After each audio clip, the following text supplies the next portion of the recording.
Hello.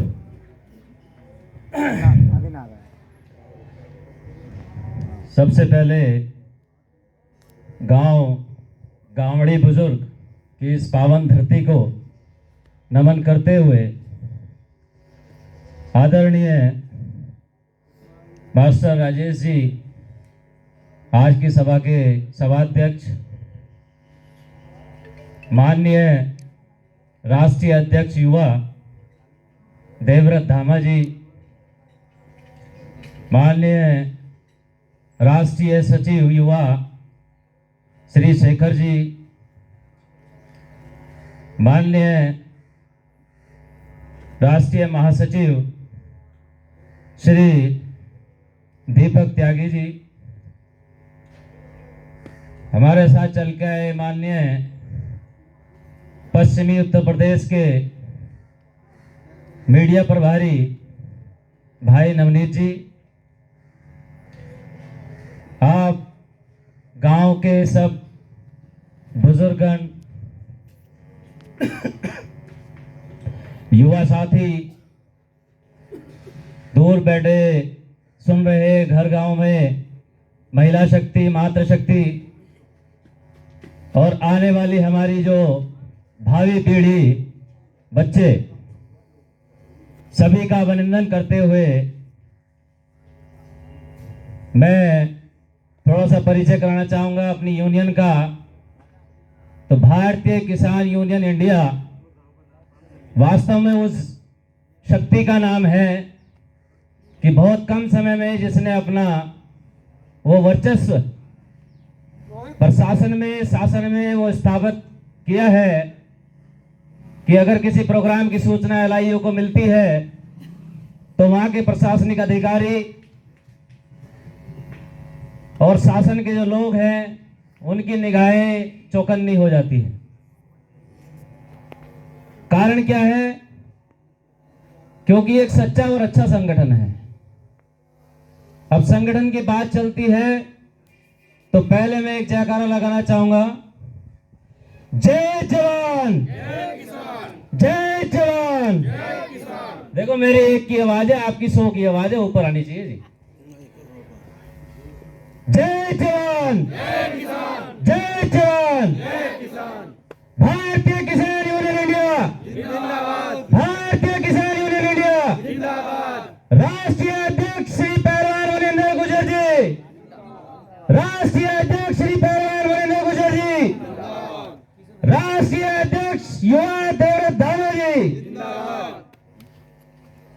अभी संगठन की आवश्यकता क्यों पड़ती है? देखो, अगर मैं अकेला आदमी बिना माइक के बोलूं तो मेरी आवाज नहीं जाएगी। इस माइक का मुझे सहारा लेना पड़ रहा है। लेकिन अगर माइक बंद कर दूं और 100 आदमी इकट्ठे होकर खड़ा होकर बोल दे तो क्या आवाज जाएगी? नहीं जाएगी? जाएगी, जाएगी। 100 आदमी एक आवाज में एक साथ बोल लेंगे, जाएगी साहब, जाएगी। तो ये संगठन इसी का कारण है। बुजुर्ग और युवा शक्ति, बच्चे सब जानते हैं कि संगठन में जो एक पहले भी कहानी पढ़ाई जाती थी कि भाई संगठन में शक्ति होती है, एक लकड़ी को कोई भी तोड़ देगा, 10 लकड़ी इकट्ठी है, नहीं टूटेंगी।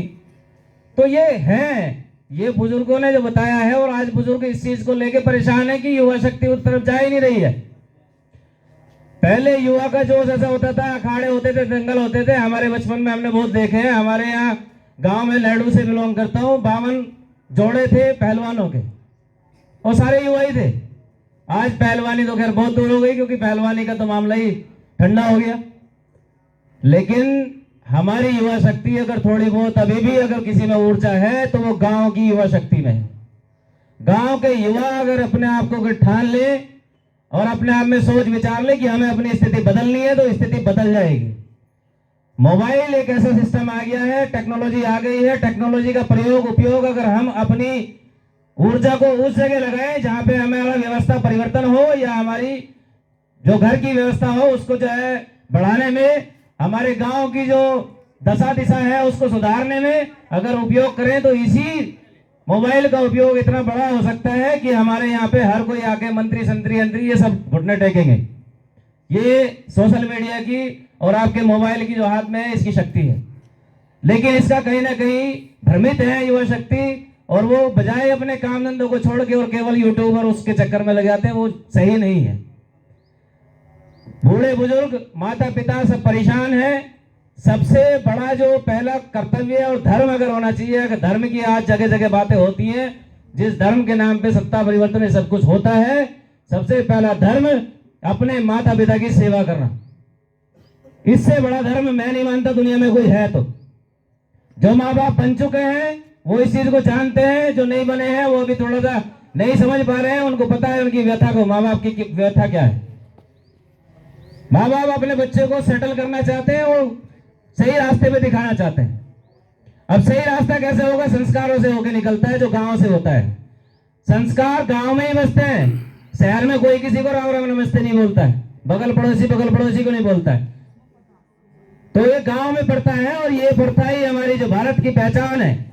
अगर बात करें पूरे भारत की, जो आज चल रहा है कि भाई यहाँ हाईवे बन गए हैं, हमारी जीडीपी इतनी हो गई है, हम इतने ट्रिलियन के होने जा रहे हैं, हम इतना सब कुछ होने जा रहे हैं, तो वो कहाँ होने जा रहे हैं? भाई हम तो कल भी जोटा बुग्गी पे थे और आज भी जोटा बुग्गी पे हैं। आप बताओ, हमारी वो 3 जो ट्रिलियन गिनाते हैं, और जो हवाई यात्रा होगी, जो बोल रहे थे कि चप्पल वाला आदमी भी हवाई यात्रा करेगा, फिर उसके बाद में कि भैया हाईवे बन गए हैं। अब हाईवे पे आप ये बताइए, इस पूरे गांव में कितनी जनसंख्या होगी जी? 1500 के करीब जनसंख्या होगी। लगभग 101 गाड़ियां भी होंगी। उन 101 गाड़ियों में 5-10 गाड़ियां कभी दिल्ली या कभी किसी काम से जाती होंगी। इससे ज्यादा तो नहीं जाती जी। रोजाना तो किसी का चल नहीं रहा कोई व्यापार। अब हमें उस हाईवे से क्या लेना है जी? उस हाईवे ने तो हमें ब्लॉक और कर दिया। किसान कमेरों की अगर बात करें तो उस हाईवे ने ब्लॉक कर दिया हमें। हमारे जो रास्ते, अगर हाईवे निकल गया, एक चक हमारा इस तरफ था, दूसरा चक उस तरफ था, पहले सुद्दे निकल जाते।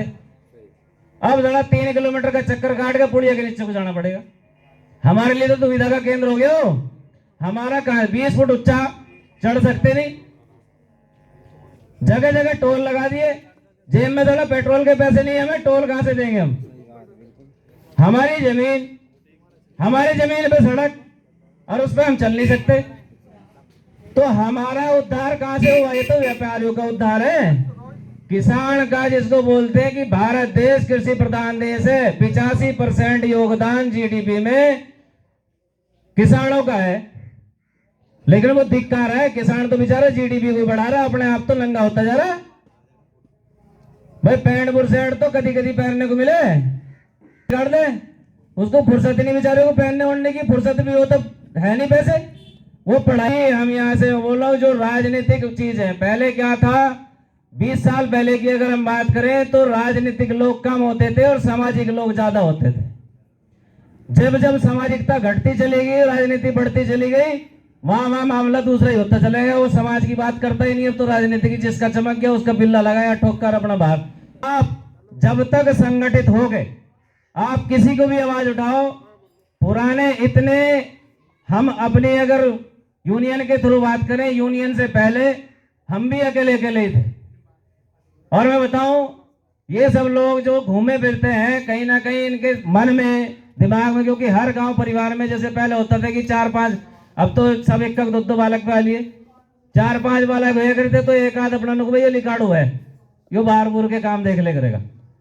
तो गांव में 10-5 आदमी ऐसे हुए करे थे जो फ्री से रह करे थे। नुक भाई चलो कुछ काम है तो अपना कर ले आते हुए, अपना मीटिंग सेटिंग से करके। तो बहुत दूर की बात है, बड़ी शर्म मानने करे थे। नुक थानेदार आ गया गाँव में। नुक भाई इनके गाँव में बुजुर्ग नहीं है क्या? होने फिर भी फैसले ही है। वो परंपरा टूटती चली गई। और किसान जो है व्यापार कर तो सकता नहीं, और व्यापारी की देखा देखी में मामला खराब होता चला गया। हमें वापस अपनी आवाज वहीं से उठानी पड़ेगी, क्योंकि इसी जमीन पे हर करोड़पति, अरबपति व्यापारी की सबकी निगाह इसी पे खड़ी हुई, गिद्ध की तरह देख रहे हैं। इसी जमीन के चक्कर में सब गिद्ध की तरह घूम रहे हैं। आप ये सोचो कि जब उनको इसमें पैसा दिखाई दे रहा तो हम क्यों नहीं कर सकते? इसमें नाकाबंदी करनी पड़ेगी जी। जितने भी हमें धोड़े कुर्ते वाले, जैसे भी हमें वोट मांगने, उनसे पहले हिसाब लो, उनको पिछला हिसाब दे। इसमें जो है विधानसभा दूर है, अभी विधानसभा वालों को टोना शुरू करो। उनको आप कहाँ दर्शन तुम्हारे, उस टाइम पे दर्शन मत देते हो। यहाँ अब से जगाओगे तो कुछ काम धंधे करने शुरू कर देंगे।